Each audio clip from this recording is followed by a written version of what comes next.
Toi, Seigneur Jésus, qui prends soin de nous, ô Dieu, dans chaque circonstance. Père, nous bénissons ton Saint-Nom. Merci, ô Dieu Tout-Puissant, pour le souffle de vie que tu nous accordes encore ce matin. Et c'est temps, ô Dieu, que tu nous accordes, Père éternel, de venir devant toi, de t'adorer, Seigneur Jésus, de te louer, ô Père éternel, par nos bouches, ô Dieu Tout-Puissant de mortels. Ô Dieu, qu'il te plaise, Père, de recevoir nos cantiques comme un parfum de mon odeur devant toi. Seigneur Jésus, nous venons devant toi, Père Saint, nous voulons lire ta parole, ô Dieu. Nous voulons étudier, Père éternel, ce que tu as préparé pour nous ce matin. Laisse, ô Dieu Tout-Puissant, que ton esprit vienne et prenne le contrôle de tout notre rassemblement ce matin, Seigneur. Laisse que ton esprit vienne, Père éternel, et parle par ton serviteur, ô Dieu, qu'il soit seulement un vase que toi tu vas utiliser, Père éternel, lorsque tu parleras à ton peuple, ô Dieu. Car le peuple t'appartient, Seigneur. La parole t'appartient, ô Dieu. Et le serviteur t'appartient aussi, Seigneur Jésus. Père, laisse que Dieu Tout-Puissant, tu viennes pour que, Père Saint, tu accomplisses ta parole que tu avais promise. Quand tu avais dit que là où deux ou trois s'assemblent à mon nom, je suis au milieu d'eux. Père éternel, nous le croyons. C'est pourquoi nous sommes venus ce matin, ô Dieu Tout-Puissant, avec assurance, ô Dieu, que toi qui as promis cette parole-là, Père Saint, tu vas l'accomplir. Nous t'invitons, Seigneur Jésus, à prendre place, ô Dieu. Nous t'invitons, Père éternel, quand nous lirons la parole, ô Dieu, viens, Seigneur Jésus, et parle à nos âmes, Père. Nous prions pour tous nos frères et sœurs qui nous suivent, Dieu Tout-Puissant, en ligne, Père éternel, qu'ils soient aussi bénis comme tu nous as bénis, Père éternel. Ô Dieu, nous laissons sur notre frère Céphas qui est en voyage entre saintes mains, Père éternel, afin que, Seigneur, ta main puisse le toucher, afin que ta main puisse le protéger, avec tous ceux avec qui il voyage, Père. Père, nous nous confions en toi, nous abandonnons entre tes saintes mains, et nous croyons, Père, que tu seras avec nous, et que tu es avec nous, et nous le demandons en ton Saint-Nom, Jésus-Christ. Amen.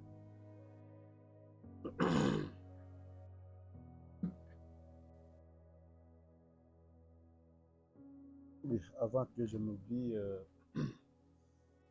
après culte, et quand on sera sorti, tous les élèves vont retourner encore. J'aurai quelque chose à parler avec eux.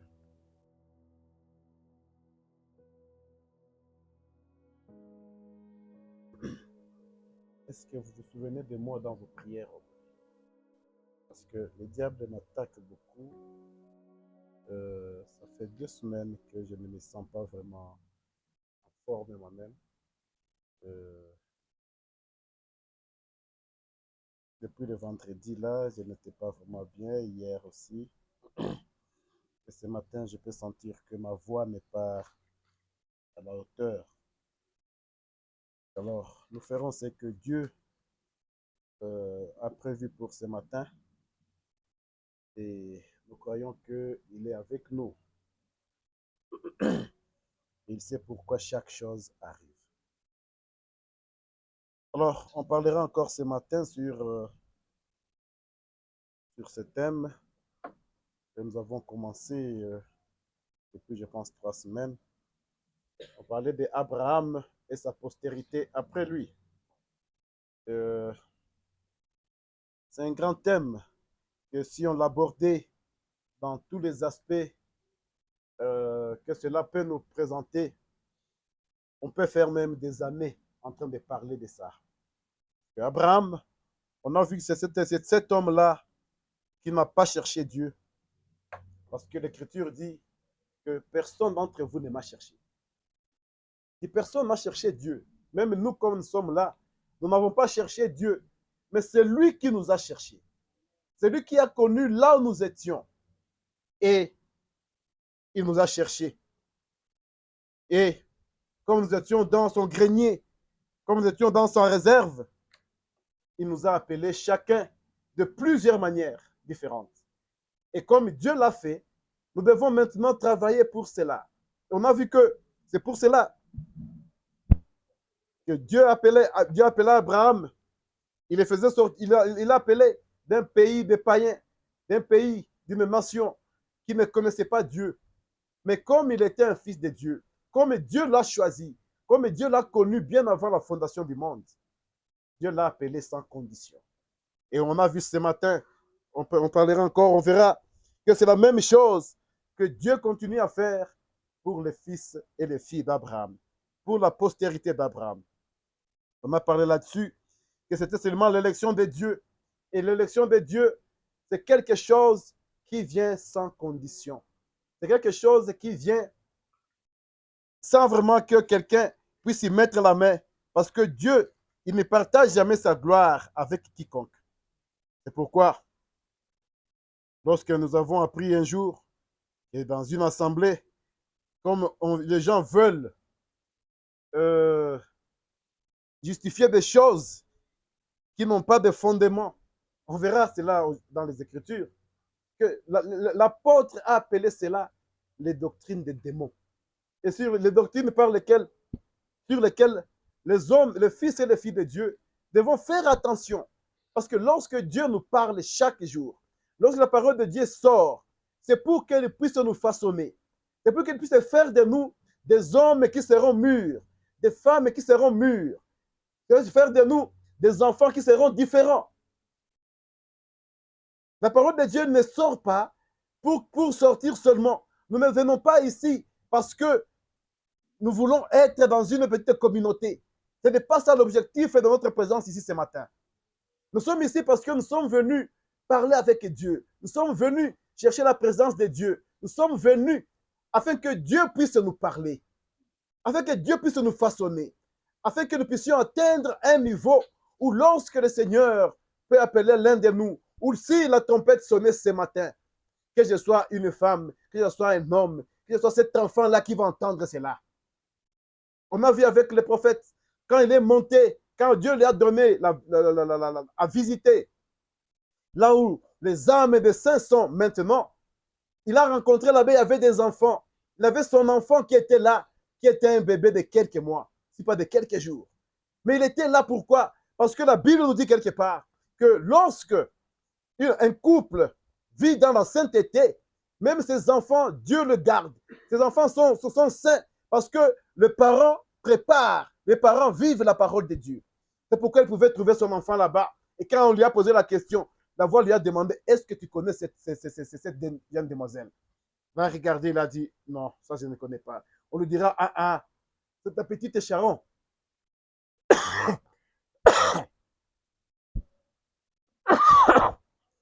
Et une autre jeune est venue encore. On lui a posé la question, et celle-ci, est-ce que tu la connais? Il dit, non, je ne la connais pas non plus. Il dit, c'est cette vieille grand-mère que tu avais conduit à Christ. Mais là-bas, il y a la perfection.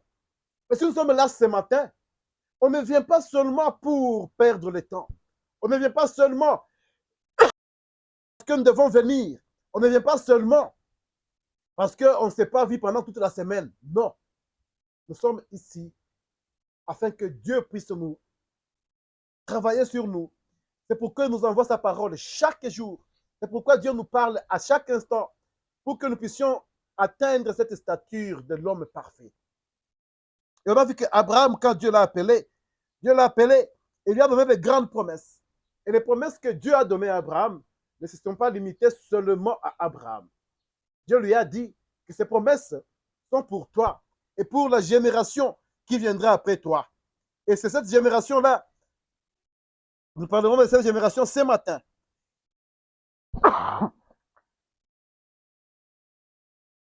La génération-là d'Abraham,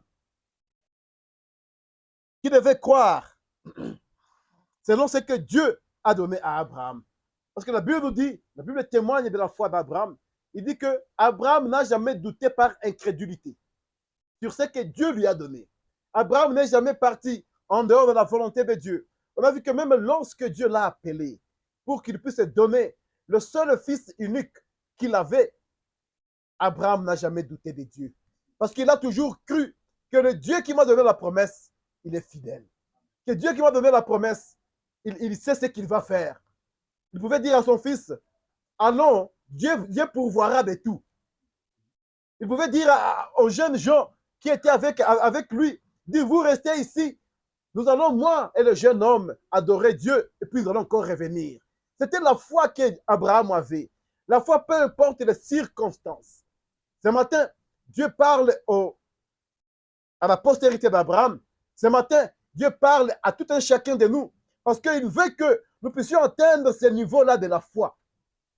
Que les circonstances ne puissent pas faire à ce que nous puissions douter de Dieu. Que les circonstances ne puissent pas faire que nous puissions oublier Dieu. Mais qu'on sache toujours que notre Dieu, il est fidèle. Celui qui a donné la parole, il a dit que je prends soin de toi. Et cette parole-là me suffit. On doit croire à cela. De croire que le Dieu qui a donné la promesse, il est fidèle. Parce que dans son amour, ce n'est pas nous qui avons choisi Dieu. Ce n'est pas nous qui avons fait quoi que ce soit. Mais Dieu nous a choisis. Et on a vu cela doit se manifester dans chaque action, dans chaque chose que nous devons faire dans notre vie. Cela, on a vu avec le prophète que ce n'est pas question seulement de la sincérité, mais c'est la sincérité qui est basée sur la parole de Dieu.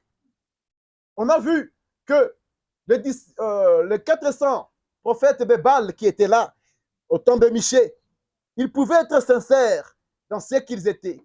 Ils pouvaient être sincères dans ce qu'ils disaient. Mais ce n'était pas ça qui comptait. Mais est-ce que la parole de Dieu appuyait ce qu'eux faisaient? Est-ce que la parole de Dieu appuyait leur sincérité? La réponse est non. Parce qu'on a vu avec les Écritures qu'il y avait un démon qui parlait par eux. Un démon qui avait inspiré un esprit de mensonge. C'est pourquoi ce matin, nous devons être ces hommes et ces femmes qui devons être comme Abraham et être la postérité d'Abraham. C'est de rester toujours attachés sur la parole de Dieu. C'est de rester toujours attachés derrière la parole de Dieu. De prendre toutes les armes que Dieu nous a données pour combattre avec. Et ces armes-là, elles ne sont nulle part ailleurs que dans cette parole, que dans cette Bible, que dans ce livre que Dieu nous a donné. Que ce livre que Dieu nous a donné. Alors ce matin, nous verrons encore que la postérité d'Abraham doit croire dans chaque parole de Dieu, comme leur père Abraham a cru. Les gens peuvent s'appeler la postérité d'Abraham. Nous l'avons vu, même avec le Seigneur Jésus-Christ, comme vision, je pense, Jean 8. Il dit, à un certain moment, ils lui ont dit que nous sommes la postérité d'Abraham. C'est comme aujourd'hui, tout le monde veut devenir chrétien. Tout comme à Christ, tout comme à Christ. C'est bien de le dire. Mais est-ce que lorsque je le dis, est-ce que la Bible aussi le dit? Est-ce que Dieu aussi le dit? Que l'essentiel n'est pas ce que moi j'ai dit. L'essentiel n'est pas ce que les autres peuvent dire de moi. Mais qu'est-ce que Dieu dit de moi? Ce matin, on peut se poser cette question-là. Quand chaque jour je me réveille, je pars à l'église. Qu'est-ce que les gens disent de moi? Qu'est-ce que les voisins disent de moi? Et Dieu, qu'est-ce qu'il dit quand il me voit? Quand Dieu même peut entendre le témoignage des autres, est-ce que Dieu approuve ce témoignage-là? C'est ça l'essentiel. C'est là où nous devons chercher, nous devons travailler, nous devons marcher, nous devons nous dire à chaque instant, qu'est-ce que Dieu parle de moi? Est-ce que je suis derrière la parole de Dieu?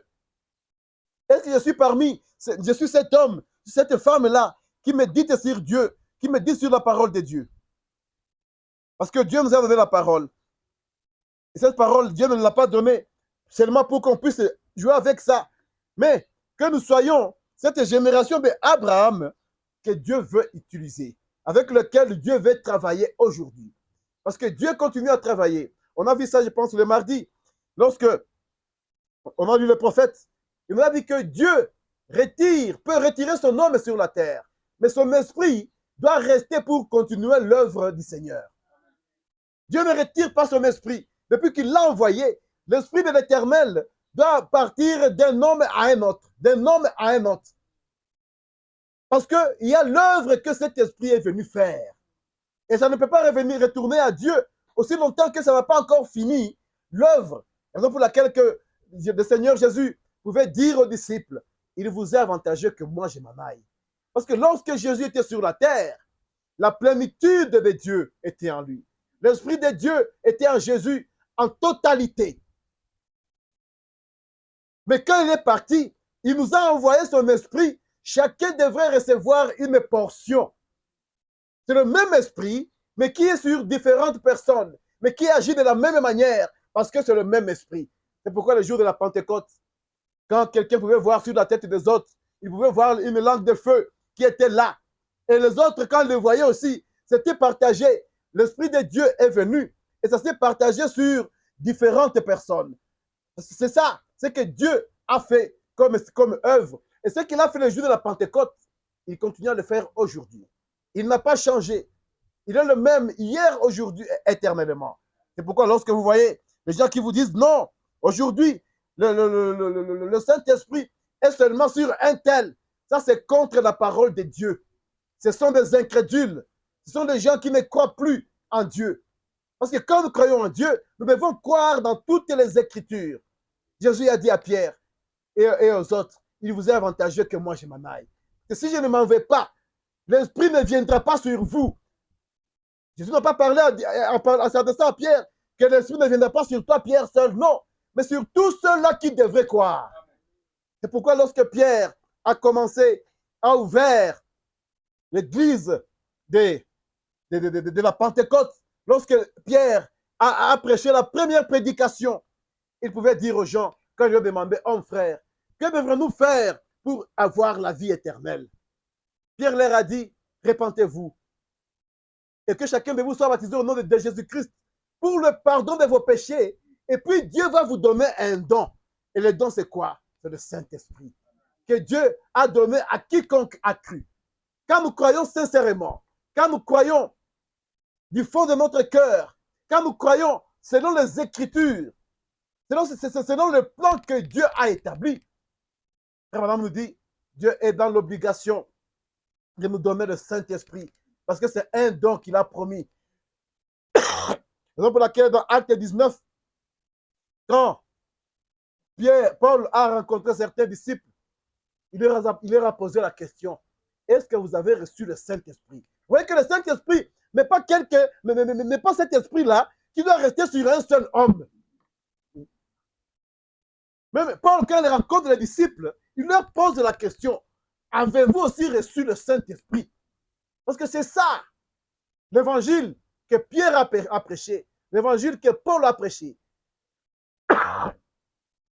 C'est l'évangile qui amène les gens à recevoir le Saint-Esprit, qui amène les gens à recevoir cet Esprit de Dieu qui doit nous conduire dans toute la vérité et nous enseigner toute la vérité. Et c'est ça, la postérité d'Abraham. Lisons Romains chapitre 4. Romains chapitre 4.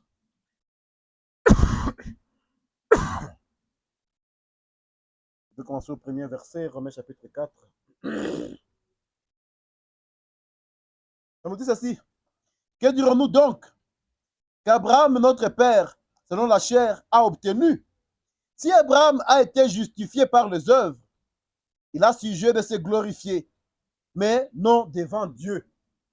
L'apôtre nous dit, si Abraham a été justifié par les œuvres, il dit qu'il peut avoir un sujet de se glorifier, mais pas devant Dieu.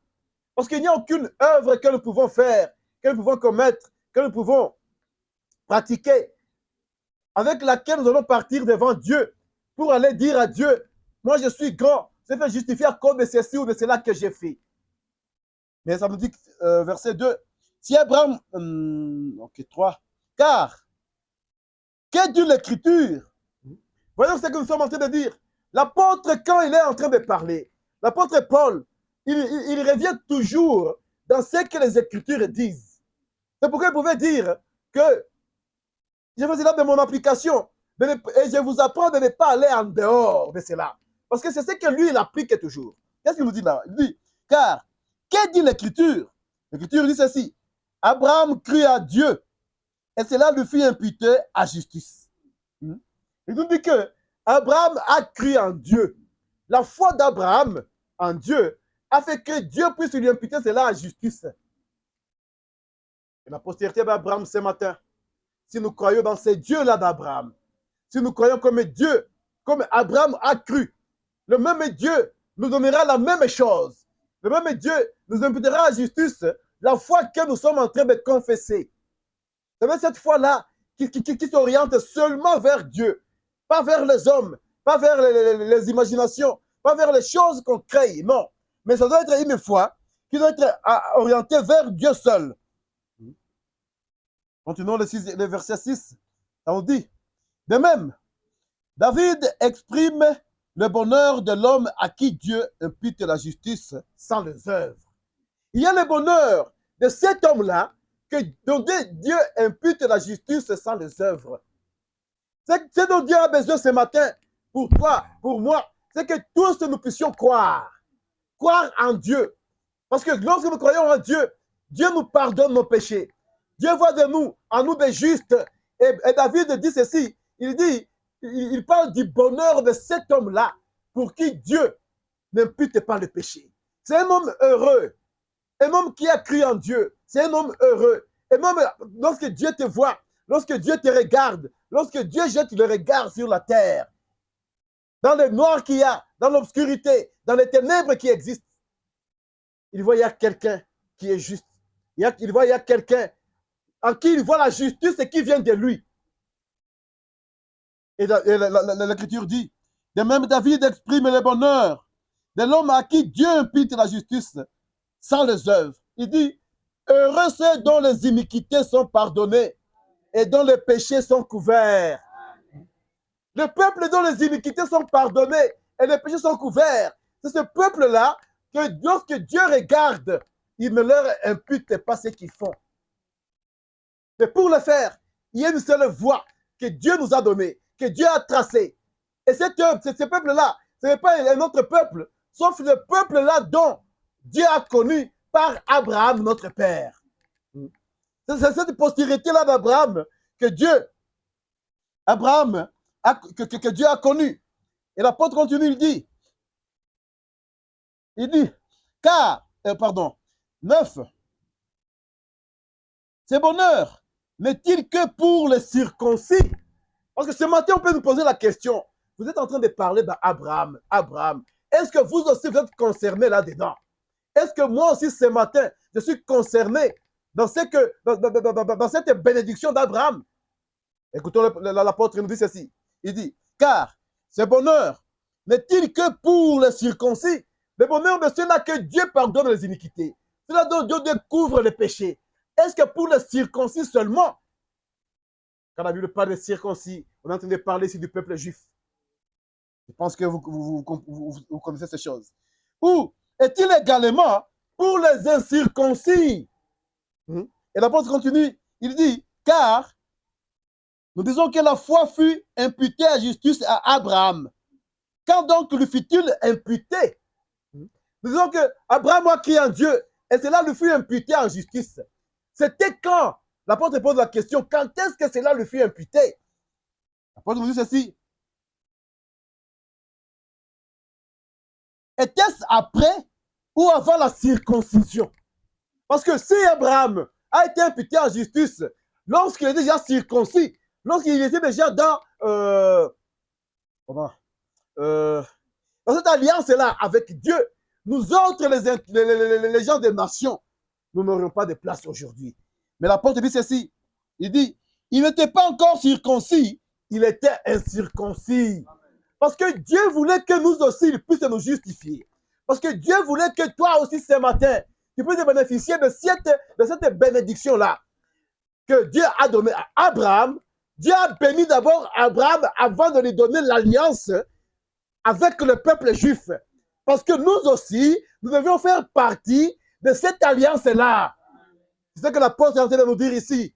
Il dit, Dieu lui a donné d'abord ça. Dieu lui a imputé en justice quand il n'était pas encore circoncis. Quand il était encore seulement quelqu'un là qui est venu des nations. Quand il était encore l'un de nous.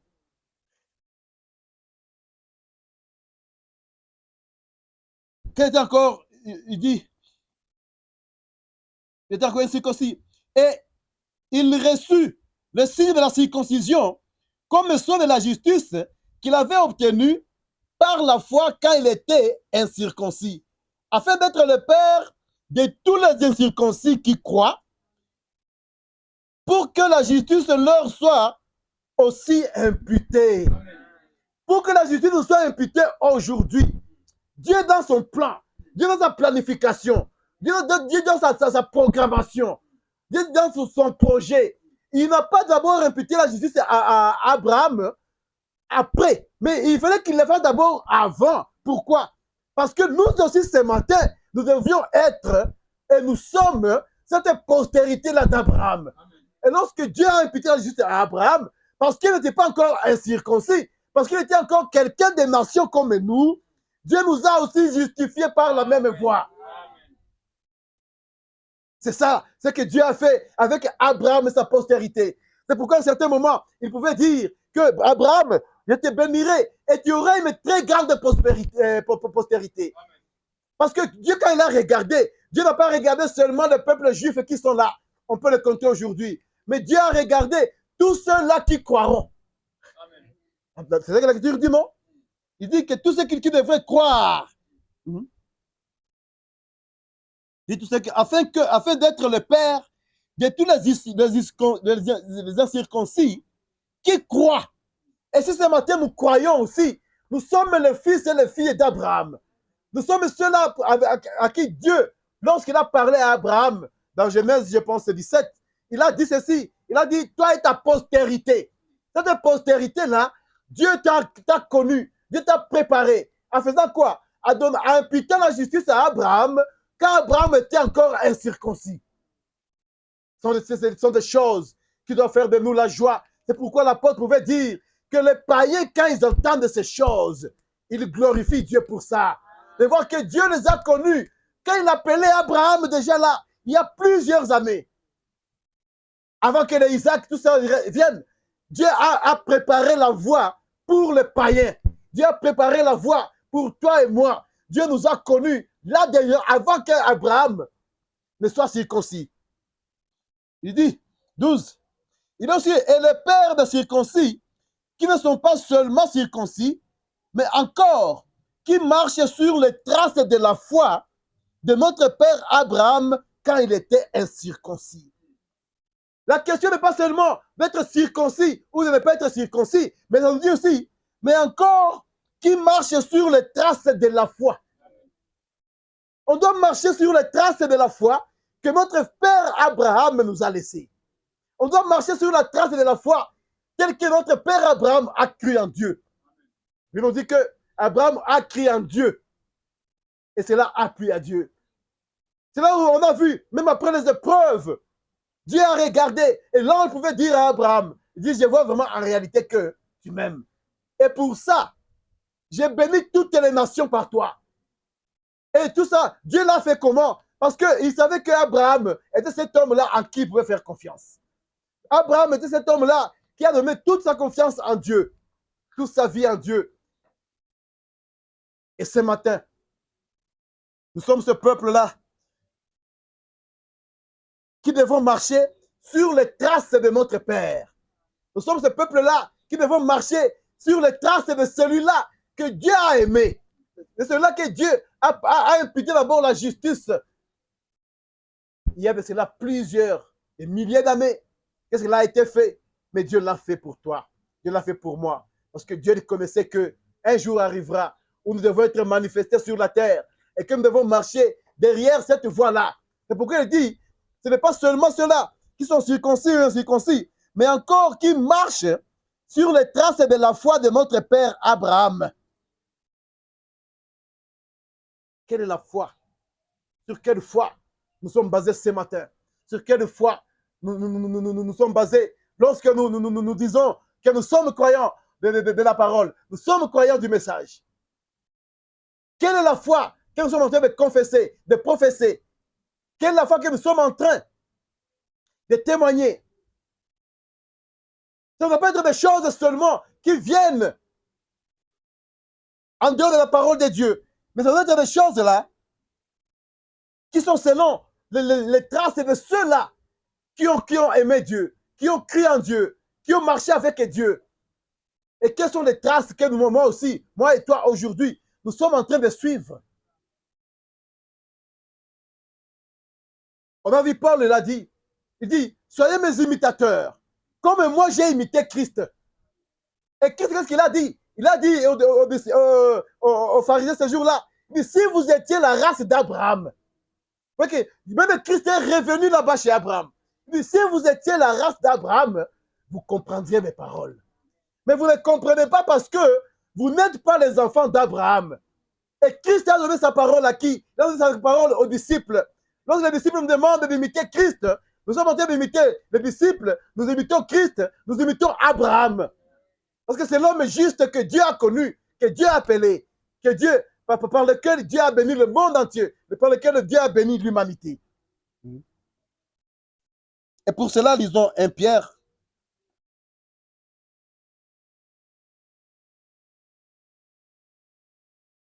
Lisons 1 Pierre. 1 Pierre 12.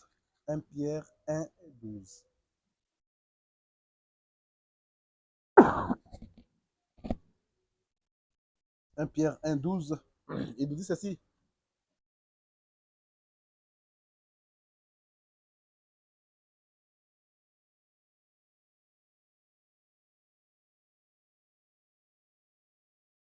J'ai l'impression que je mal pris cette écriture.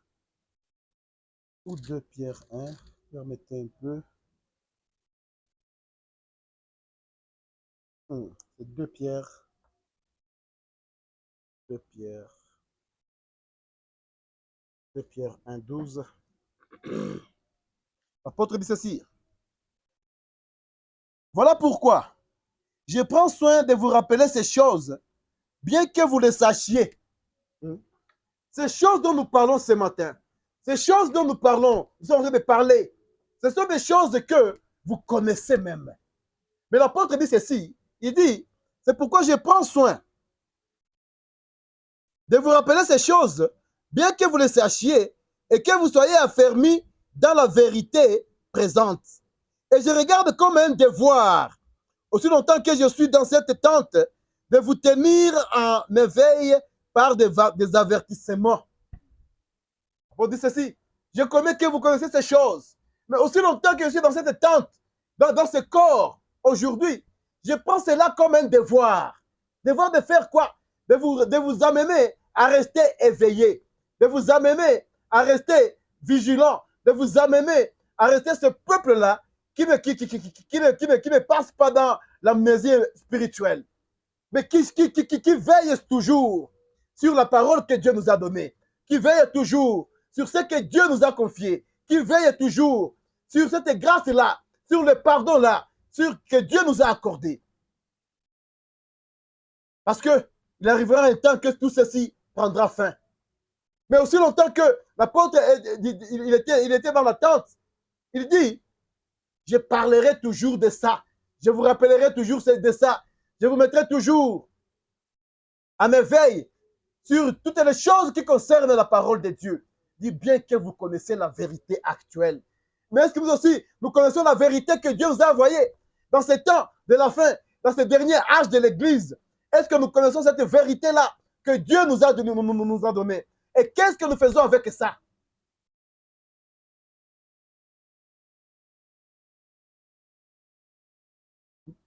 Qu'est-ce que nous faisons avec ça?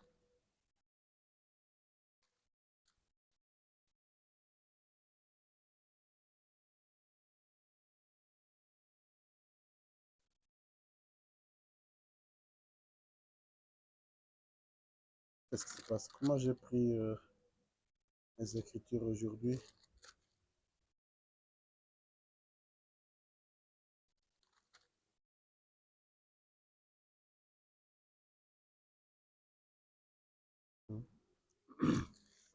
Parce que l'Esprit du Seigneur, quand il est en train de nous parler, l'Esprit du Seigneur, quand il parle sur quelque chose, c'est parce que ce n'est pas un esprit qui se réveille et qui parle au hasard. Disons, toujours au deuxième épître de Pierre, chapitre 2. Deuxième épître de Pierre, chapitre 2. J'espère que j'ai pris une bonne écriture.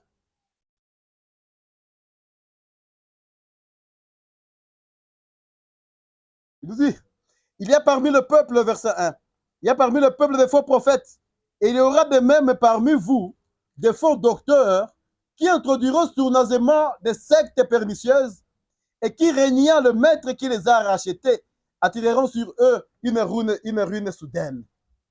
Ce n'est pas ça que je voulais lire. Ah, ok. Une ruine soudaine. Et Dieu, il continue, dit, plusieurs les suivront dans leur dérèglement. Et la voix de la vérité sera calomniée à cause d'eux. L'Esprit du Seigneur a d'avance prévu et nous a prévenu que dans ces temps où nous vivons, dans ces derniers temps, il y aura des faux docteurs, il y a des faux enseignements, il y aura des faux croyants, il y aura des faux pasteurs qui feront quoi? Qui vont introduire des sectes pernicieuses, des enseignements qui seront pernicieux, des enseignements qui vont faire quoi? Qui vont faire que la vérité soit calomniée. Qui vont faire que la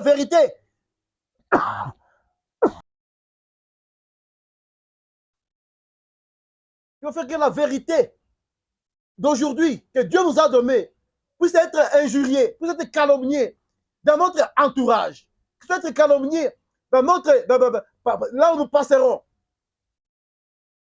Ah, il me dérange beaucoup. C'est pourquoi nous voyons l'apôtre a commencé à dire que je dois vous rappeler ces choses. Vous devez les connaître. Bien que vous connaissez ces choses, je dois vous demander de rester éveillé. De ne pas être ces gens-là qui s'assoient, qui ne connaissent même pas ce qu'ils sont en train de croire, qui ne connaissent même pas pourquoi ils viennent chaque jour à l'église, qui ne connaissent même pas quelle est la doctrine que nous sommes en train de défendre. Parce que c'est ça même l'essence de notre présence ici ce matin. Pourquoi?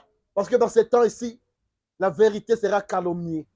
Il y a des gens qui vont introduire des choses pernicieuses.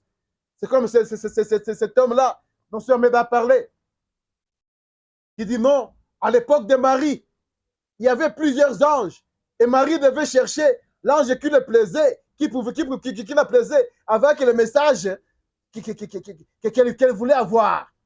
Ce sont des choses, quand on les écoute, venir de la bouche de quelqu'un qui s'est dit pasteur du message. Ça, c'est faire injurier le message du temps de la fin. Quand aujourd'hui, nous avons ces gens-là qui prennent un homme, qui font de lui un Dieu. Quand on prend un prophète que Dieu a envoyé et qu'on l'adore, et qu'on dise que même c'est lui, le Seigneur Jésus-Christ, c'est lui le Saint-Esprit, c'est faire calomnier la parole du Seigneur. Et l'Esprit du Seigneur a dit ces choses bien avant. L'Esprit du Seigneur a prédit cela pour que ce matin, nous soyons ces gens-là qui devront défendre la vérité là où elle se trouve. On n'a pas besoin d'être nombreux. C'est chacun là où il est. C'est comme le vendredi, quand nous sortions d'ici. Nous sommes arrivés en courant sur le chemin. J'étais avec oncle Moigne et Mardoché. On a rencontré quelqu'un que moi je ne connais même pas. Il dit que quand on était vraiment trop jeune, j'étais encore enfant, quand nous étions à Bukavu là, il posait la question, mais l'autre est là, est-ce qu'il est? Je ne le vois pas. Alors je l'ai rencontré, on a discuté un peu avec lui, et puis il m'a dit qu'il avait une église quelque part ici, ce n'est pas loin. Il a dit, je suis serviteur de Dieu. Moi, si je lui ai dit, moi aussi, je suis serviteur de Dieu. Il dit, je ne sais pas, il est dans quelle église, j'oublie même le nom. Moi, je lui dis, je crois au message amené par le prophète William Marion Branham. Ah, le message du temps de la fin. Il dit, moi aussi, je crois en ça. C'est curieux. Il dit, je crois, mais pas totalement comme vous. Il dit, j'ai cru au message, et puis j'étais sorti, mais je reconnais quand même que Branham était un prophète de Dieu, que Dieu a envoyé. Parce qu'en posant la question maintenant, il voulait m'amener, vous êtes de quelle tendance? Je l'ai regardé, je lui ai dit, moi je suis au milieu. Il dit, oui, parce qu'aujourd'hui, dans le message, il y a ceux-là qui sont à droite et qui prennent Branham et fassent de lui jusqu'à aller faire Dieu. Il dit, ceux-là sont tombés. Peu importe le niveau où ils sont. Quand ils sont seulement au début, ils sont tombés. Et les autres, ils viennent, ils rejettent tout ça. Mais il m'a dit une chose, mais moi je crois à la révélation de cet Homère. J'ai dit, mais papa, tu crois à la révélation de cet Homère comment? C'est écrit où? C'est dans quelle Bible? Oui, les gens aujourd'hui, ils ont toutes ces choses-là. Et on n'avait pas beaucoup de temps. Je leur ai dit qu'on prenne rendez-vous. J'aimerais qu'on parle encore sur ces choses. Mais aujourd'hui, nous voyons quoi? Nous voyons que la vérité, elle est calomniée. Pourquoi? Par des hommes qui sont entrés avec des enseignements qui apportent l'opprobre à la parole du Seigneur, qui apportent l'opprobre au message du temps de la fin. C'est pourquoi, Pasteur Moutama pouvait dire, si vraiment on pouvait ressusciter aujourd'hui, il se cacherait, qu'on ne sache pas que c'est lui Branham. Parce que tout ce qu'il y a aujourd'hui comme saleté dans le monde du christianisme, ferait de lui un homme vraiment le plus malheureux. On est notre l'homme le plus heureux qui a apporté un message qui devrait préparer l'épouse à la venue du Seigneur. Pourquoi?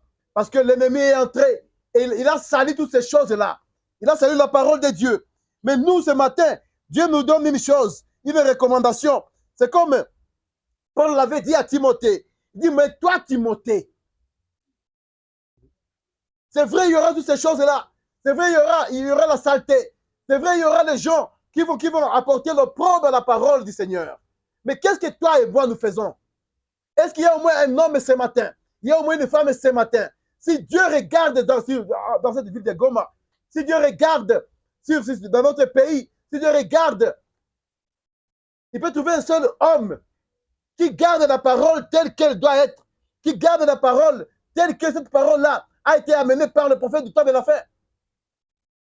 Ce dont Dieu a besoin ce matin, d'un homme, d'une femme, qui doit rester derrière la parole du Seigneur, qui doit rester derrière, qui doit se conformer, comme Paul l'a dit, aux Écritures. Est-ce que nous sommes ces hommes-là? Est-ce que nous sommes ces femmes-là? Est-ce que nous sommes ces enfants-là? Parce que même pour les enfants, il y a les Écritures qui s'orientent vers les enfants. Dieu n'a pas de petits-fils. Dieu a des fils et des filles.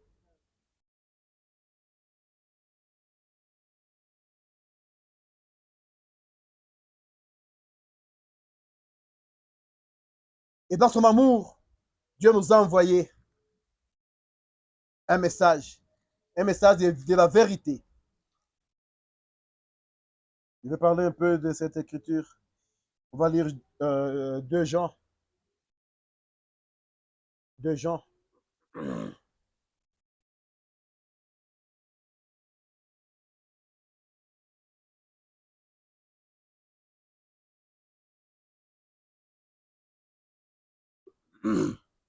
La postérité d'Abraham a une responsabilité, c'est de conserver, c'est de prendre ce message du temps de la fin, c'est de prendre ce message, cette parole que Dieu a envoyée.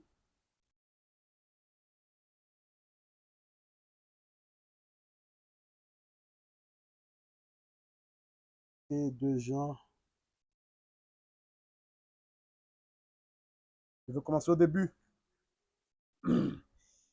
L'ancien, à Kyria, l'élu et à ses enfants, que j'aime dans la vérité, et ce n'est pas moi seul qui les aime, mais aussi tous ceux qui ont connu la vérité. Vous voyez, il y a cet épître qui est écrit. Et l'apôtre dit quoi? Il dit que il aime la personne Kyria, qui est une élue, et à ses enfants, à qui j'aime dans la vérité. Notre amour à nous ne doit pas être cet amour-là, comme l'amour des gens du monde. Oh, ne s'aimez pas, vous n'aimez pas les autres. Non, nous devons nous aimer dans la vérité. Et il y a une seule vérité, c'est la parole du Seigneur. Nous avons une seule vérité, c'est la parole de Dieu. Si Dieu doit y avoir l'amour d'un chrétien, si Dieu doit y avoir l'amour d'une chrétienne, c'est cet amour-là qui est conforme avec la vérité de Dieu. L'apôtre dit ceci, et ce n'est pas moi seul qui les aime, mais aussi tous ceux qui ont connu la vérité. Si quelqu'un doit nous aimer ce matin, si quelqu'un doit marcher avec nous ce matin, quelqu'un là qui a connu la vérité de Dieu. Et la vérité, c'est quoi? La vérité, ce n'est pas ce que tout le monde veut avoir comme vérité. La vérité, c'est quoi? Ce n'est pas ce que chacun voudra définir comme la vérité. La vérité se retrouve à un seul endroit. Et nous trouvons ça dans la parole de Dieu. Nous trouvons cela dans ce que Dieu a dit. Nous trouvons cela dans ce que Dieu lui-même a envoyé. Et cette vérité-là n'est nulle part autre que dans ces livres que Dieu nous a donnés, là où Dieu a mis toutes ses pensées pour le salut de l'homme. Là où Dieu a placé tout le plan pour le salut de l'homme. Je continue. Il dit, verset 2, et à cause de la vérité qui demeure en nous et qui sera avec nous pour l'éternité. Lorsque Dieu nous envoie la vérité, cette vérité-là, elle demeure en nous. Amen.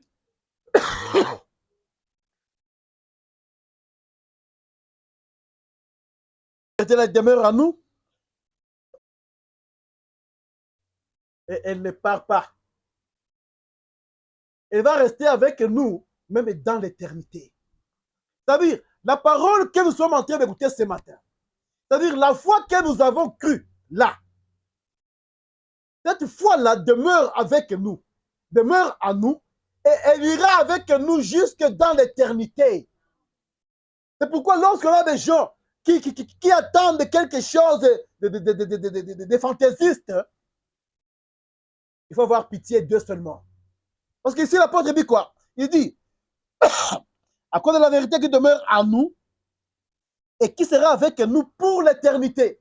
Lorsque nous avons la vérité, lorsque nous croyons, on ne croit pas à une partie seulement. Nous croyons parce que c'est ça même la vie que nous avons. Ce que nous croyons, ce qui va nous amener jusqu'à la vie éternelle. On ne croit pas aujourd'hui pour attendre quelque chose encore demain que nous n'avons pas. Non, mais la vérité que vous avez, la vérité là, c'est ce qui va vous conduire aujourd'hui et jusque dans l'éternité. La vérité habite en nous et c'est un sceau que Dieu nous a donné. C'est un sceau que Dieu a fixé pour nous.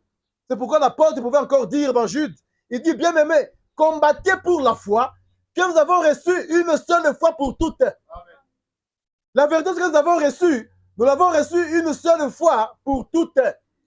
Il n'y a pas deux vérités. On a vu ça dans Éphésiens. L'apôtre dit, il y a un seul Seigneur, il y a un seul Dieu, il y a une seule foi, il y a une seule vérité. Cette vérité-là, cette vérité que Abraham avait à son époque. C'est la vérité que Jésus-Christ a rencontrée sur la terre quand il a parlé avec les pharisiens. C'est la vérité que les apôtres ont marché avec. C'est la vérité que Branham a amenée. C'est la vérité que Moutamba a cru et que ce matin nous devons croire. Amen. Parce que cette vérité-là doit demeurer éternellement. Amen. Donc si nous avons la même vérité, nous allons aussi vivre éternellement avec tous ceux-là qui ont cru en cela. Lorsqu'on a maintenant des gens qui prennent la parole de Dieu, qui font que cette parole soit calomniée, qui apportent des choses sournoises là-dedans, où est-ce qu'ils partiront? Parce qu'il y a une éternité qui attend ceci. Et pourquoi cette parole-là, on peut regarder dans l'éternité? Parce que la parole de Dieu, la vérité de Dieu, c'est Dieu lui-même. Et Dieu, il est éternel. Amen. Si Dieu il est éternel, c'est-à-dire sa vérité aussi est éternelle. C'est pourquoi la personne qui la reçoit, c'est une personne éternelle. Amen. Et cette éternité-là, on la vit à partir d'aujourd'hui. On la vit à partir de la terre. Ce n'est pas quelque chose qui viendra. C'est maintenant. L'apôtre dit, elle demeure à nous et sera avec nous jusque dans l'éternité. C'est pourquoi, mes soeurs, mes frères, nous devons croire à la parole de Dieu. Nous devons garder la parole de Dieu telle qu'elle est. Frère David, cherche pour moi Paradoxe du 10 décembre 1961.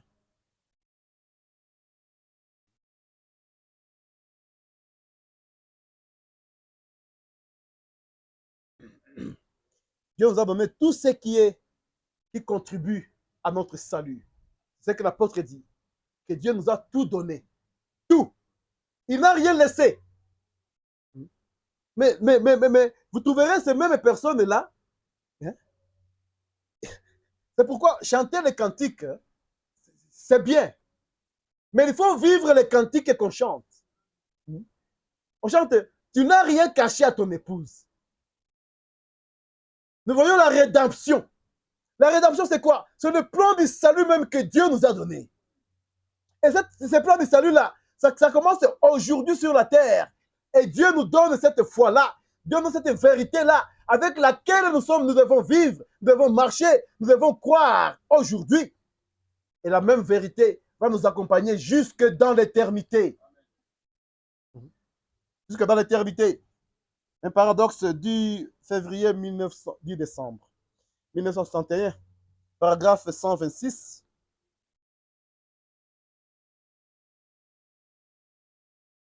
Non, je peux commencer à 125. Je commence à 125, écoutez un peu le prophète et ce qu'il nous dit là-bas. Il dit, le salut, mais pas toujours dans le grand nombre de conseillers. Il est en train de parler d'Akab. Akab qui en avait 400 et qui était en dehors de la parole de Dieu. Mais 126, il dit, si cela n'est pas conforme à la parole, alors tenez-vous-en éloignés.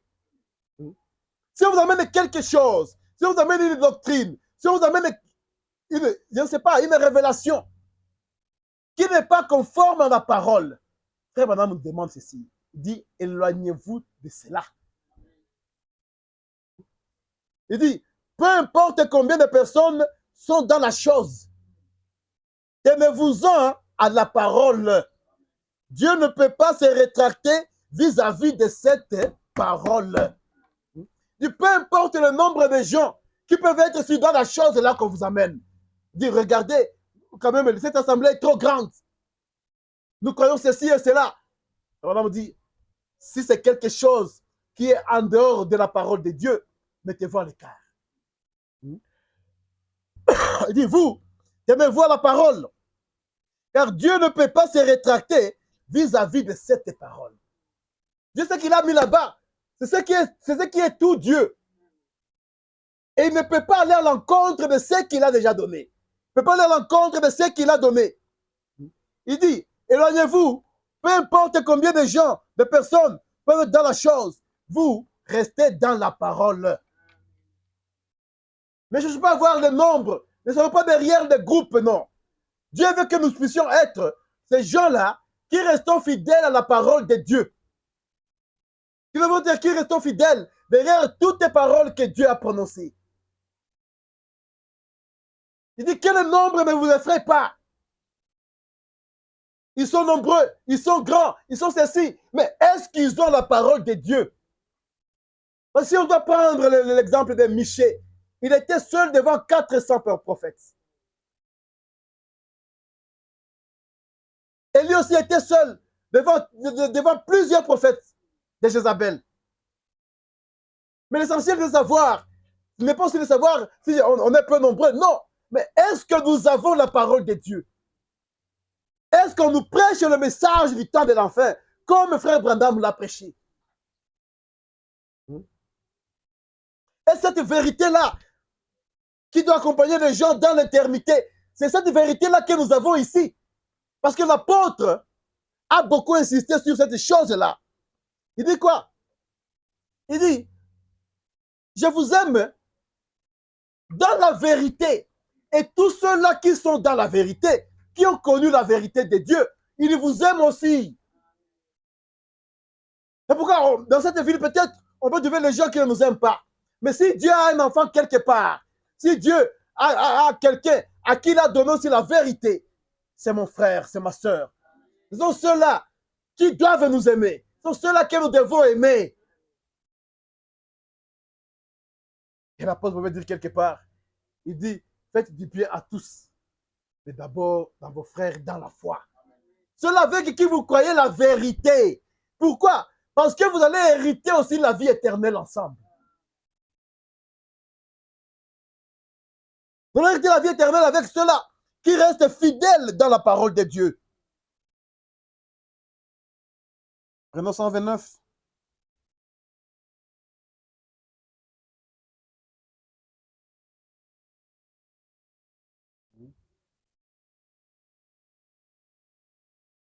Bon, je vais tout lire pour vous donner le contexte. Mais j'avais déjà seulement les 2 dernières lignes là-bas. Il dit, Dieu choisit un garçon illettré, un peu renégat aux yeux de la nation, un homme méprisé, rejeté, pour apporter son message aux cœurs affamés. On de parler de Jean-Baptiste. C'est un qui est parti dans le désert. Il dit, et alors que toutes les dénominations qui s'étaient réunies étaient unanimes, étaient même langage, Dieu a amené une seule personne. C'est un paradoxe.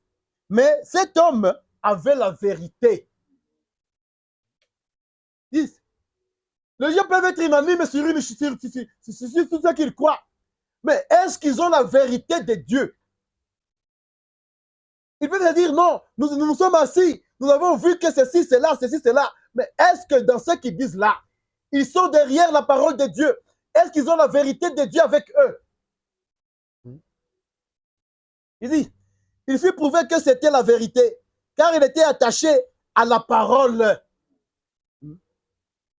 Il dit, c'était un paradoxe exactement. 130. Maintenant, vous dites, voulez-vous dire que vous n'êtes pas d'accord avec tout ceci, tout cela? Si cela n'est pas conforme à la parole, je ne suis pas d'accord avec cela. On pose la question, frère, madame. Donc, vous voulez nous dire que vous n'êtes pas d'accord avec ceci, avec cela, les témoins sont révélés, les mensongers ressuscités. Frère, maman dit ceci. J'ai dit, si cela n'est pas conforme à la parole, je ne suis pas d'accord avec cela. Dit, c'est exact. La parole de Dieu ne faillira jamais. Nous devons toujours rester derrière la parole de Dieu, parce que toutes les paroles de l'homme peuvent faillir. Tout ce que l'homme peut créer aujourd'hui, demain ça peut faillir. Mais la parole de Dieu, elle ne faillira jamais. C'est pourquoi il nous est recommandé de rester derrière cette parole-là. De rester derrière, de marcher dans cette parole-là, de marcher dans cette vérité-là que seule la parole de Dieu nous donne. Continuons avec lecture de Jean. On prend le 6e verset. Il dit, et l'amour consiste à marcher selon ses commandements. L'amour que nous avons, comme Église de Dieu, l'amour aujourd'hui, ça consiste à marcher selon les commandements de Dieu. Alors, lorsque nous disons dans dans Jean 14, 15, Jésus a dit là-bas, il dit, si vous m'aimez, gardez mes commandements. Amen. Donc aujourd'hui, ce n'est pas question de venir, de chanter à tout moment, à tout endroit, sur n'importe quelle montagne, quelle colline, j'aime Dieu, j'aime Dieu. Non. Dieu nous dit ceci. Si vous m'aimez, gardez mes commandements. Et le commandement que Dieu nous a donné ne se trouve nulle part ailleurs que dans ce livre ici, dans cette parole ici. Et là, le prophète dit, si quelque chose est à l'encontre de cela, il dit, mettez ça à côté. Restez fidèles à la parole de Dieu. Petit tout tabernacle, restons fidèles dans ce que Dieu a dit, dans ce que Dieu a donné. C'est ça l'important. C'est ça qui nous amènera dans l'enlèvement. C'est ça qui nous amènera à vivre avec la vérité éternelle dans l'éternité. C'est là où Dieu pouvait dire à son serviteur, je donne un évangile éternel. Parce que c'est cette vérité-là qui est éternelle. Et quand nous croyons à cela aujourd'hui, nous avons la vie éternelle avec nous aujourd'hui. C'est pourquoi même ces trucs-là des tonnerres, dans toute la Bible, on peut voir que c'est une fausseté. Nous avons la vie éternelle aujourd'hui, quand nous croyons la parole de Dieu. Parce que cette parole, elle nous sanctifie, elle nous purifie, elle nous prépare déjà, comme l'apôtre l'a dit là-bas. Il dit, nous sommes dans la vérité qui nous conduira même dans l'éternité. Donc, il n'y a pas autre chose à attendre. Quand si on a déjà la vie éternelle, mais qu'est-ce qui nous empêche, quand l'enlèvement viendra, qu'on ne parte pas? Parce que l'enlèvement viendra pour ceux-là qui ont la vie éternelle. C'est maintenant prendre cet homme-là, cette femme-là, qui est prédestinée à la vie. Cela montre que eux, ils attendent autre chose. parce qu'ils vivent autre chose ici. Mais aujourd'hui, Dieu te donne ta vie éternelle. Et cette vie éternelle, c'est quoi? C'est de vivre dans l'amour de Dieu, qui consiste à garder ses commandements. Il dit, c'est là le commandement dans lequel vous devez marcher. Comme vous l'avez appris dès le commencement. Qu'est-ce que nous avons appris dès le commencement? Qu'est-ce qu'on nous a enseigné dès le commencement? Qu'est-ce qu'on nous a donné comme parole dès le commencement? L'apôtre on dit, c'est par cela que nous devons marcher aujourd'hui. Pas de nouvelles lumières qui viennent dans le monde. Pas de nouvelles choses qui viennent dans le monde. Et c'est là nous trouvons que l'apôtre a écrit cette lettre et il l'a adressée dans une famille. Et dans cette famille-là, l'apôtre continue. Il dit, verset 7.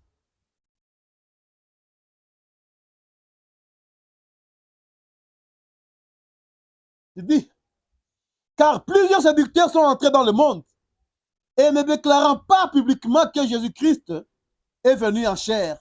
Et celui qui est tel, c'est le séducteur et l'antichrist. Quand aujourd'hui, nous avons beaucoup de gens qui parlent que Branham, c'est lui le Christ, c'est lui le Seigneur, c'est lui qui est mort sur la croix, c'est lui qui a pardonné les péchés du monde. Est-ce qu'on cherche vraiment autre chose? Que ces gens ne sont pas des antichrists? Des séducteurs. Ce sont des esprits qui étaient là à l'époque. Et aujourd'hui, les esprits, de même que Dieu ne retire pas son esprit sur la terre, le diable aussi, son esprit va de l'homme à l'homme. Et son esprit-là s'adapte selon les périodes. Si à l'époque, on pouvait parler de Jésus, aujourd'hui, ils viendront, le même esprit, agissant dans des personnes avec le même esprit de séduction. Le même esprit de séduction. Mais le 8e verset, qu'est-ce qu'il dit? Il dit, prenez garde à vous-même, afin que vous ne perdiez pas le fruit de votre travail. Bien-aimés frères et sœurs, nous avons travaillé. Et le travail, c'est tout ce que Dieu nous a donné. C'est tout ce parcours que nous avons emprunté. Lorsque Dieu nous a demandé, quand nous avons entendu la parole, quand nous avons posé la question, homme frère, que faire? Lorsque Dieu nous a donné, nous a envoyé ses serviteurs pour nous prêcher l'évangile. Et nous avons marché chaque jour en nous conformant, en conformant nos vies sur la parole de Dieu. L'apôtre nous dit ici, il dit que nous devons travailler pour ne pas aller, pour que nous ne puissions pas perdre. Il dit, prenez garde à vous-même, afin que vous ne perdiez pas le fruit de votre travail. Bien-aimés frères et sœurs, on peut croire en Dieu. On peut vivre, mais vers la fin là, vous embrassez des choses là qui vous feront que vous puissiez perdre le fruit de votre travail. Lisons Philippiens chapitre 3. Philippiens chapitre 3.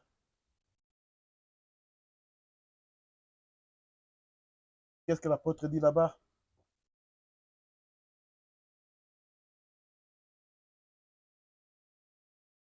L'apôtre nous dit, 14e verset, il dit, je cours vers le but pour remporter le prix de la vocation céleste des dieux en Jésus-Christ. C'est ça notre objectif ce matin. C'est ça la course dans laquelle nous sommes ce matin. Nous courons vers le but pour remporter le prix. Le prix de quoi? Pour ne pas perdre le fruit de notre vocation, le fruit de notre salut, le fruit de notre conversion. Et pour ne pas le faire, il y a une seule voie, c'est de combattre selon le principe que la parole de Dieu nous a donné.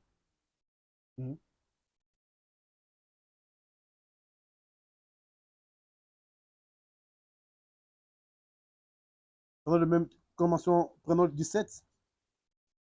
L'apôtre nous dit ceci.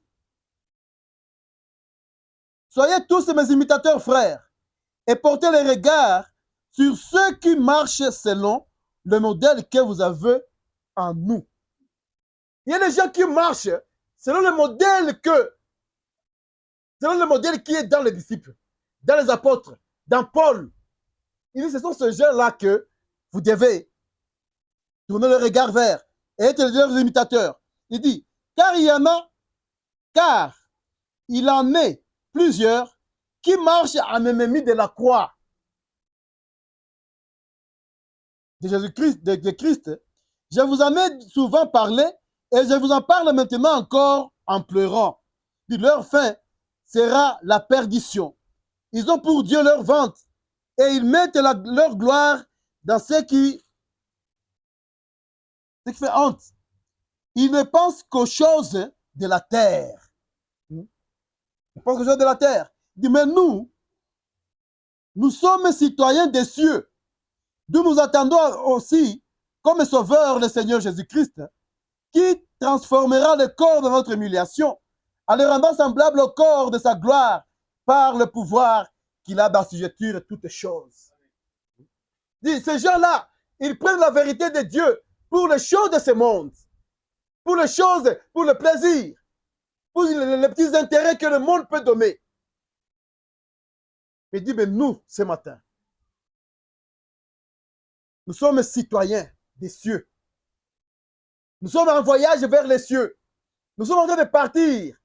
Parce que notre Dieu, il a déjà transformé, quand Jésus est ressuscité, il a porté un corps qui ne pouvait plus subir la même chose quand lorsque il n'était pas encore mort. C'est la même chose que le Seigneur va aussi transformer nos corps. Et nous combattons pour cela.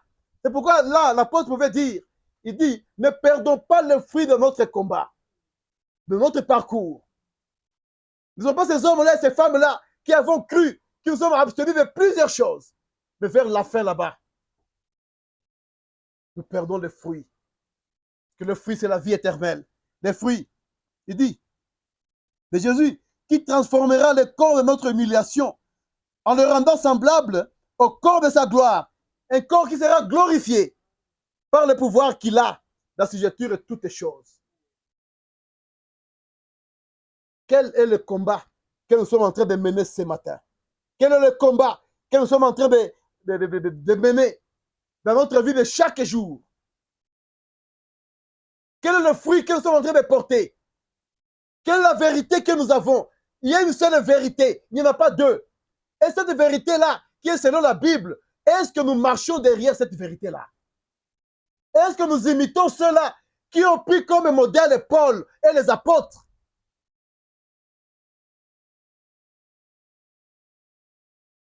Le prophète nous dit, si quelque chose vient et que ce n'est pas, ça ne respecte pas la parole de Dieu, il dit, moi je le mettrai à côté. Et c'est ça la position que nous avons ce matin.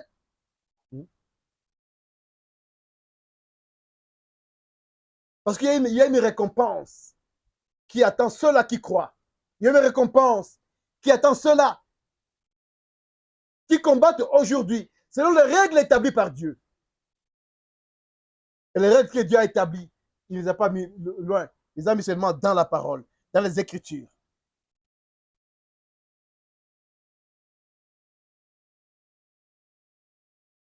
Continuons avec 2 Jean, le 9e verset. Ça nous dit ceci. Dit, quiconque va plus loin et ne demeure pas dans la doctrine de Christ n'a point Dieu. Tous ces hommes-là qui vont en dehors des Écritures, dit quiconque va plus loin et ne demeure pas dans la doctrine de Christ n'a point Dieu. Celui qui demeure dans cette doctrine a le Père et le Fils. Nous demeurons dans quelle doctrine? Quelle est la doctrine que nous sommes en train de prêcher? Quelle est la doctrine-là que nous sommes en train de croire? Mais aujourd'hui, nous verrons des gens qui sont animés d'esprits impurs. Ils vous diront non, les choses, les doctrines, nous, on n'est pas là. Mais qu'est-ce que la Bible dit? C'est que nous devons voir la doctrine de Christ en nous. Les choses de doctrine, nous, on a dépassé ça, oui. Parce que vous n'avez pas Père et le Fils. Mais quand vous avez le Père et le Fils, vous demeurez dans la doctrine du Père et du Fils. Vous demeurez dans la doctrine des apôtres. C'est la recommandation. Il dit, si quelqu'un vient à vous et n'apporte pas cette doctrine, ne le recevez pas dans votre maison. Mes frères, mes sœurs, ce qui concerne l'âme, le dossier qui concerne l'âme, frère, on nous dit quelque part qu'il y a un ciel qu'il faut nécessairement gagner et un enfer qu'il faut tout faire pour éviter. Et pour gagner le ciel aujourd'hui, il y a une seule chose, c'est rester derrière la parole de Dieu. C'est de rester derrière cette parole que Dieu a envoyée. C'est de rester dans la doctrine fidèle que Dieu a envoyée par son prophète, qui est venu nous ramener dans ce que les apôtres nous ont prêché, ce que les apôtres ont cru. C'est que celui-ci, l'apôtre Jean, il a d'écrire ici. Et si quelqu'un vient à vous et n'apporte pas cette doctrine, ne le recevez pas dans votre maison. Non, moi je suis thomériste, moi je ne suis pas franquiste, moi je suis quoi? Dieu, ne le recevez pas. Parce que il peut faire que vous puissiez perdre le fruit de votre vocation.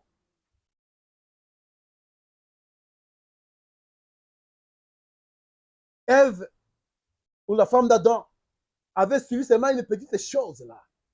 Et ça a mené la mort aujourd'hui sur la terre. Et le même esprit continue à circuler. Entrer dans les hommes. La Bible dit, ils vont de maison en maison.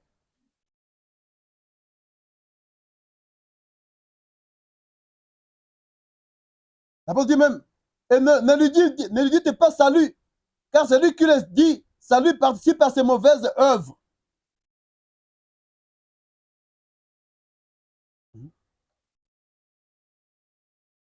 Si quelqu'un n'apporte pas la doctrine de Dieu,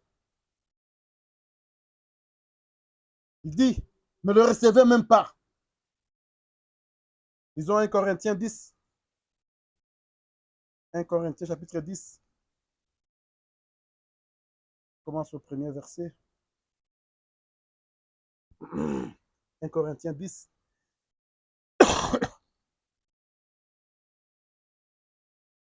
L'apôtre dit, frères, je ne veux pas que vous ignoriez que nos pères ont tous été sous la nuée, qu'ils ont tous passé au travers de la mer, qu'ils ont tous été baptisés en Moïse dans la nuée et dans la mer, qu'ils ont tous mangé le même aliment spirituel et qu'ils ont tous bu le même breuvage spirituel, car ils buvaient à un rocher spirituel qui les suivait, et ce rocher était Christ. Mais la plupart d'entre eux ne furent point agréables à Dieu, puisqu'ils ont péri dans le désert. On nous dit quoi là-bas? On nous dit que dans le désert là-bas, le peuple d'Israël, quand il a quitté l'Égypte et qu'il devrait aller vers la terre promise, et puis tous ont été baptisés par Moïse. Ils ont vu les prodiges et les miracles que Dieu a fait par Moïse. Ils ont vécu cela. Ils ont traversé la mer Rouge à sec. Donc ils ont cru au message que Moïse a apporté. Le message là qui devrait les amener dans la terre promise. Ils ont cru en cela. Ils ont commencé la marche. Là on a vu avec le prophète qu'ils avaient la foi pour quitter l'Égypte, mais ils n'avaient pas la foi pour entrer en Canaan. Et l'apôtre ici nous dit ceci, qu'on ne l'ignore pas, qu'à l'époque là, il y a des gens qui ont cru au message qui devait les faire sortir d'Égypte parce qu'ils sont sortis de l'Égypte. Il dit, ils ont traversé la mer Rouge. Il dit, ils ont mangé la manne dans le désert. Ils ont bu de l'eau qui sortait d'un rocher qui les suivait. Mais quelque chose qui s'est passé, ils sont morts dans le désert. Ils n'ont pas reçu le fruit qui les a fait quitter l'Égypte vers là où ils devraient partir. Il dit, mais aujourd'hui aussi, c'est la même chose. Faisons attention qu'on ne soit pas parmi ces jeunes-là qui sont sortis, mais qui n'arriveront pas. Ne seront pas ces gens-là qui ont la foi d'être sortis des dénominations, mais arriver dans le désert. Là, nous sommes en train maintenant de voir autre chose. Toutes ces choses qui arrivent. Ces gens n'ont plus cru en Dieu. Ils ont vu que c'était impossible à Dieu qui les a fait traverser la mer Rouge. C'était impossible à Dieu qui leur a donné la manne. C'était impossible à Dieu qui leur a donné de l'eau, de les faire entrer en Canaan. Ils ont pensé qu'il fallait quelque chose d'autre qu'ils devraient recevoir. Mais Dieu leur avait donné tout. Ils avaient la parole, ils avaient Moïse, ils avaient la colonne de feu et la colonne de feu qui les suivait. Mais ils n'ont pas cru en Dieu. Et ce matin, ne soyez pas dans ce camp-là. L'apôtre dit, à 5, mais la plupart d'entre eux ne furent point agréables à Dieu, puisqu'ils périrent dans le désert. Il dit, or, ces choses sont arrivées pour nous servir d'exemple. Ces choses sont arrivées pour nous servir ce matin d'exemple. De ne pas être parmi ces gens-là qui vont perdre leurs fruits. Et aujourd'hui, nous traversons le désert dans le message du temps de la fin. Là où ce message était chaud, là où les gens témoignaient de ça, là où tout le monde croyait et attendait l'enlèvement. Mais curieusement, aujourd'hui, nous pouvons entendre des gens qui disent que Jésus traîne encore. On a encore des choses à faire. Que le Yesu achuke kwanza. Asikuye nasiyafanya hiki. Mais quand ce message est venu, c'est tout le monde qui pensait que demain ne va pas arriver. Mais c'est ce que nous devons être encore aujourd'hui. Parce que le Jésus-Christ est le même hier, aujourd'hui et pour toujours. Il dit, or, ces choses sont arrivées pour nous servir d'exemple, afin que nous n'ayons pas de mauvais désirs, comme ils en ont eu. Ils ont eu de mauvais désirs là dans le désert. Ils ont pensé encore à l'Aïe qui était en Égypte. Ils ont pensé encore qu'ils avaient des choses à faire en Égypte. Au lieu de se consacrer, de voir Dieu qui était devant eux, de voir la parole qui les accompagnait chaque jour. Mais ils n'ont pas cru en Dieu. Pourtant, la nuit, ils pouvaient lever les yeux, ils pouvaient voir la colonne des feux. Pendant la journée, ils pouvaient voir la colonne des nuées. Il y avait Dieu qui était dans le camp, leur donnant la parole, de l'eau à boire. Mais cela n'a pas suffi pour que ce peuple-là entre. Et l'apôtre nous dit que ceci a été écrit pour nous servir d'exemple, nous qui vivons aujourd'hui. Ne soyons pas parmi ces gens-là, comme on a vu dans Jean. Jean dit, ne perdez pas les fruits de votre vocation.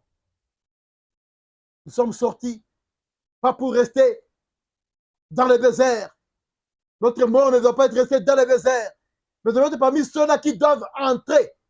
Et pour entrer, nous devons rester fidèles à cette parole de Dieu. 7.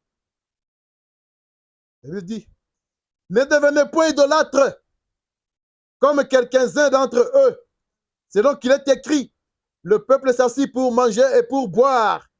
Puis, ils se levèrent pour se divertir. Ne devenez pas des idolâtres.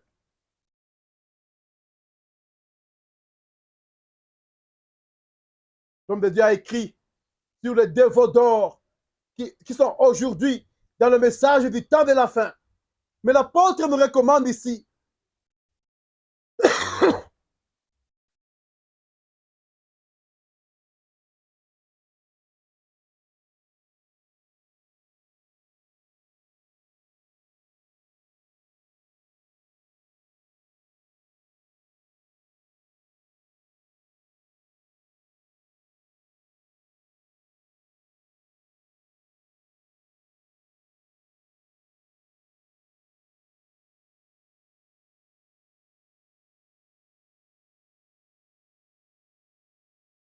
derrière la parole de Dieu. Et l'apôtre dit, soyez les imitateurs de ces hommes-là. Peuple de Dieu, ce matin, Dieu nous recommande une seule chose. Et ces choses ont été écrites pour nous servir d'exemple, afin que nous ne soyons pas des idolâtres. Nous ne soyons pas des gens là qui sont là pour manger et boire.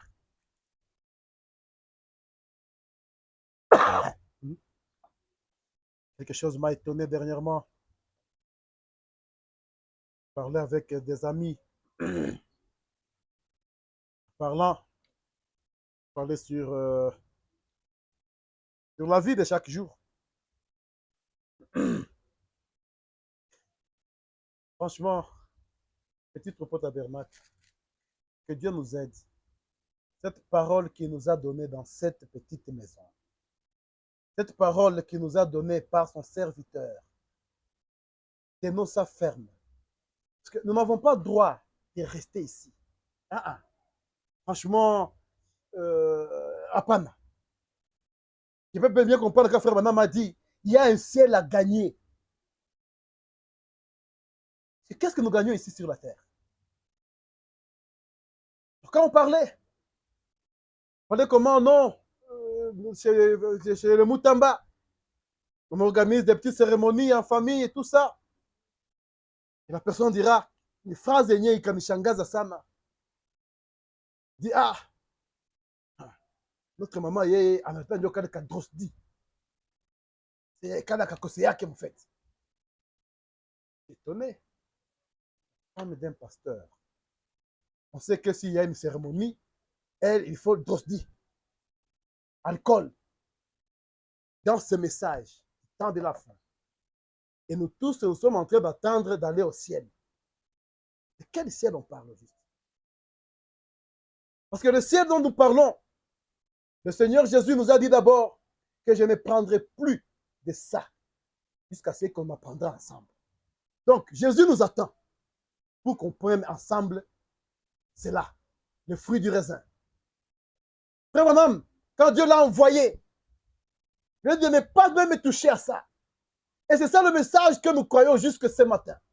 Mais quand il y a des gens qui s'appellent du message, la femme d'un serviteur, tout le monde sait.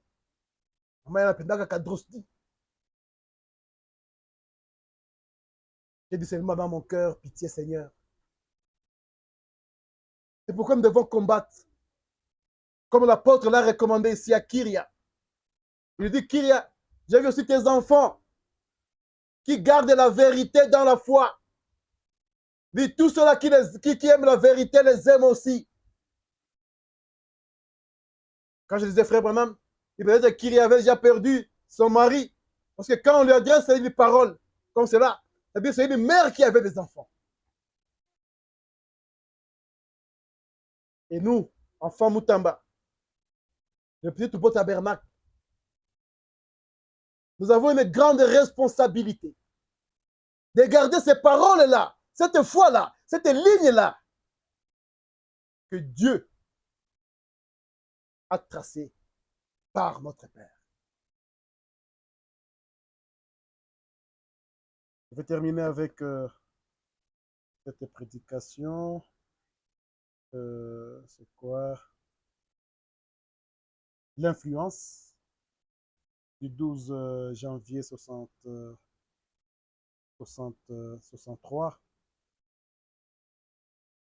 Influence du 12 janvier 63.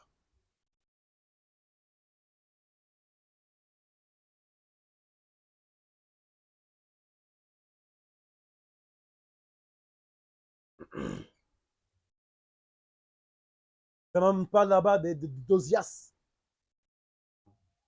D'Ozias, qui est devenu roi. Il dit, paragraphe 14.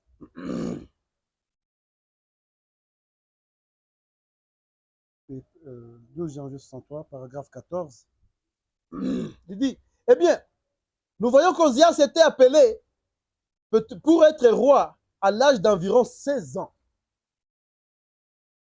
Les gens, c'est l'âge que nous avons ici, certains. À 16 ans, lui est déjà appelé à être roi. Donc, vous n'allez pas dire que nous sommes encore des enfants. Non. Lui, à 16 ans déjà, il est roi. Mais qu'est-ce qu'il a fait? Il dit, et son père fut un croyant affermi. Vous me suivez? Son père fut un croyant affermi. Sa mère aussi fut une très brave femme. C'est ça la qualité des parents d'Ozias. Il dit, et ce jeune roi avait été couronné à bas âge. Et tout de suite, il a pris le droit chemin par l'influence d'un père pieux et d'une mère pieuse. Nous grandissons dans la maison des serviteurs de Dieu, dans la maison où on craint Dieu, dans la maison où on parle des choses de Dieu. Quel doit être notre comportement? Quelle doit être notre habitude? Quel doit être notre caractère? À 16 ans, Ozias est devenu roi. Mais le prophète nous dit qu'il a grandi dans une maison sous influence d'une mère pieuse et d'un père pieux. Et cela montre encore la responsabilité que les parents, nous avons devant nos enfants. Et les enfants aussi, c'est que vous avez comme devoir. Ibi, je pense que c'était un très bon exemple pour nous les parents aujourd'hui, d'être des modèles pour nos enfants. Les parents d'Ozias, c'était un modèle pour leur enfant. Et leur enfant a choisi le chemin de leurs parents. Eh bien, c'est en famille que vous menez une vie plus exemplaire et une vie plus médiocre. S'il y a quelqu'un qui va témoigner que je suis un chrétien, que je suis une chrétienne, c'est d'abord dans la famille. Ce sont nos enfants qui doivent le témoigner, nos époux, nos épouses. Et je pense que nos vies, quoique les enfants n'agissent peut-être pas très exactement tel qu'ils le voient, mais ils voient cela. Par exemple, dit, les enfants peuvent ne pas agir exactement comme les parents, mais ils voient quand même. Pour dire, si nous sommes des mauvais parents, avec de mauvaises habitudes, nos enfants voient ça. Et ça va les influencer. Mais si nous vivons dans une famille où il y a les parents qui sont pieux, qui craignent l'Éternel, c'est ça, ça doit être le caractère qui doit nous caractériser, nous qui grandissons dans ces maisons-là. On dit ceci. Ne pensez jamais qu'ils ne voient pas, car ils observent. Les enfants observent toujours ce qui se passe dans nos maisons.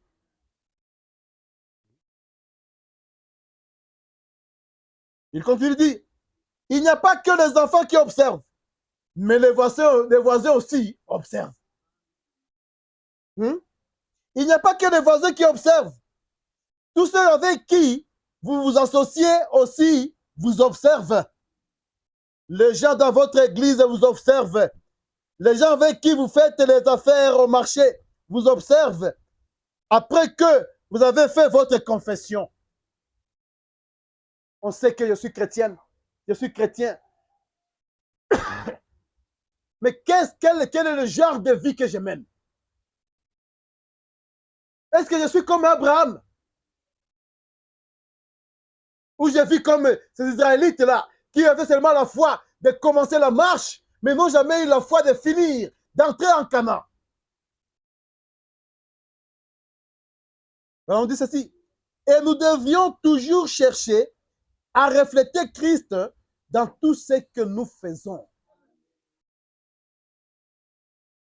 À chaque niveau, nous devons chercher à refléter Christ dans tout ce que nous faisons.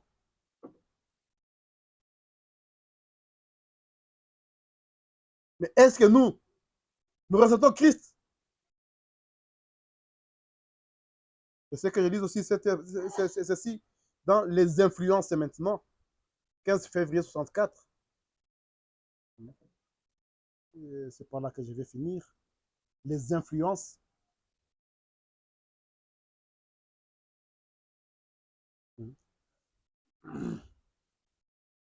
Les influences. 15 février 1964.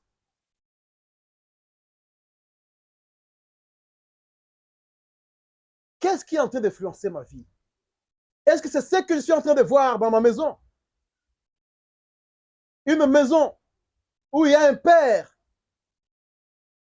qui est pieux, un père qui fait tous ses efforts pour vivre la parole de Dieu, une mère qui fait tout. Parce que quand nous écoutons cette parole, un jour, où ça va nous condamner, où c'est cette parole qui va nous préparer à vivre éternellement dans la vérité. Parce que c'est la parole de la vérité. Les influences, frère dit ceci, paragraphe 21. Il nous parle d'Abraham Lincoln. Il dit, eh bien, je pense que le plus grand président, en tout cas, que nous avons jamais eu, c'est Abraham Lincoln. Et puis il dit, non pas parce qu'il était aussi de Kentucky, parce que lui, Abraham était de Kentucky. Et ce n'est pas parce qu'il est de Kentucky, mais parce que cet homme est venu de nulle part. Et tous les livres que cet homme ait jamais possédés, depuis sa tendre enfance, jusqu'à ce qu'il avait de l'âge, pratiquement c'était la Bible. S'il y a un livre qui peut vous aider, vous les enfants, vous les jeunes, à être des bons jeunes, s'il y a un livre que vous devez lire souvent, c'est la Bible. Ce sont les brochures. Ce sont les écrits du pasteur Moutamba. Vous devez lire toutes ces choses-là. Il dit, il avait lu ça, et le voyage du petit pèlerin, bruyant, tout ça, tout ça. Je prends les paragraphes en bas. Et puis, ce que vous lisez, ce que vous faites, ça façonne votre caractère. Vous voulez être de bonnes filles, de bons fils, de bons garçons, de bons maris, de bonnes femmes. Lisez la parole de Dieu. Parce que c'est la parole de Dieu, c'est la vérité qui fera de nous les hommes et les femmes selon le plan de Dieu. Et ce que vous lisez, ce que vous faites, ça façonne de votre caractère.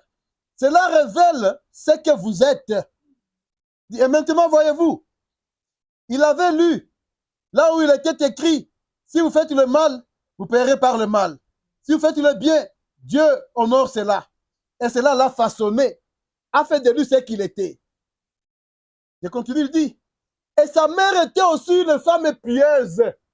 Il disait, s'il faut attribuer un quelconque mérite à quelqu'un, cela reviendrait à ma mère pieuse, celle qui m'a bien élevé. Si Abraham Lincoln était un grand président, un grand homme, il dit une chose, c'est parce que j'avais une mère pieuse qui m'a élevé à connaître Dieu, qui m'a élevé à être derrière les choses de Dieu. S'il y a un mérite que vous pouvez donner, quand vous dites, ah, ça c'est une très bonne fille, ça c'est un très bon garçon, il dit, mettez cela sur ma mère.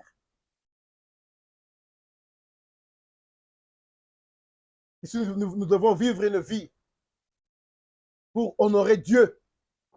Frère me dit, lisons la Bible. C'est pourquoi vous les jeunes, déjà à 7 ans quand vous savez lire, moi je vous donne déjà la Bible comme cadeau d'anniversaire. Ça ne doit pas être un livre seulement à jeter. Non. Elle doit façonner votre caractère comme Osias. Et nous, parents, quel est le modèle que nous montrons à nos enfants?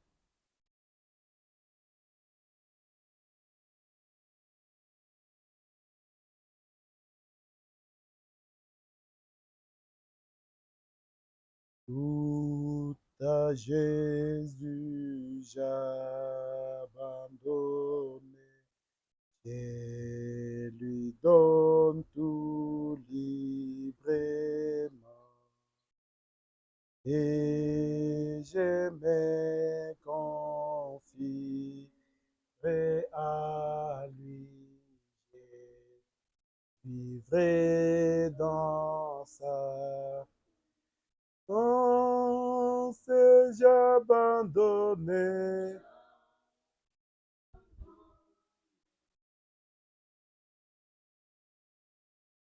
Oh, j'ai abandonné tout, tout à lui, mon Sauveur béni, j'ai abandonné tout, j'ai abandonné.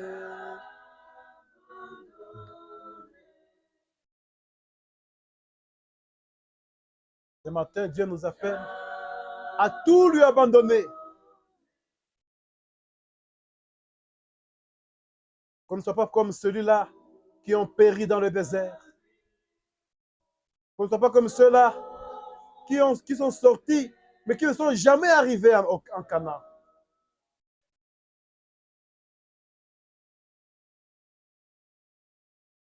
Le jour de la rédemption est proche.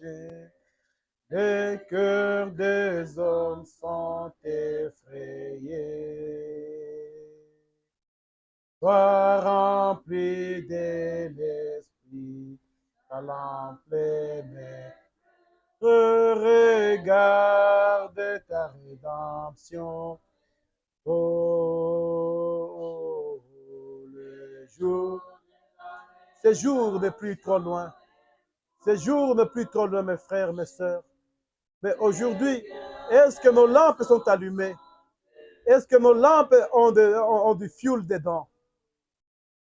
Est-ce que l'Esprit de Dieu est avec nous?